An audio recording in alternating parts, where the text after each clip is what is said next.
Nagbenta ng bigas ang bayan ng Leyte sa halagang 20 pesos ang kada kilo upang matupad umano ang hangarin ni Pangulong Ferdinand Marcos Jr. na mapababa ang presyo ng bigas para sa mga Pilipino.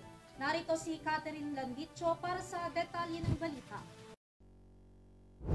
Nakapagbenta na ng bigas sa halagang 20 piso kada kilo ang isang bayan sa Leyte sa hangarin na tuparin ng pangako ni Pangulong Marcos. Ngunit sinabi ni Matag-Ob Mayor Bernardino Tacoy na hindi para sa lahat ang ibinibentang bigas sa mas murang halaga. Ito umano ay para lamang sa mga tao talaga sa bayan na mahihirap.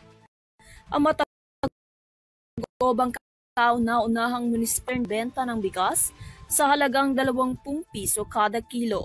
Sinabi ni Tacoy na ito ay nakamit sa pamamagitan ng programa ng municipal government sa pakikipag-ugnayan sa I-Unlad Kabuhayan Foundation, isang pribadong organisasyon na nakabase sa Maynila na tumutulong sa mga magsasaka sa bansa na mapataas ang kanilang produksyon sa pamamagitan ng pagbibigay ng mga organic fertilizer.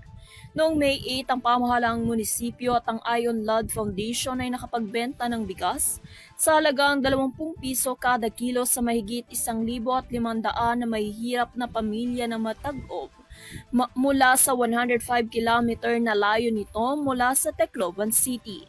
Ang bawat isa sa mga mamimili ay pinapayagan lamang na bumili ng bigas ng 5 kilo. Umaasa naman ang alkalde na may pagpapatuloy nila ang programa sa patuloy na pagtulong ng I-Unlad Kabuhayan Foundation. Para sa EuroTV News, Catherine Landicho, sumasaludo sa bawat Pilipino.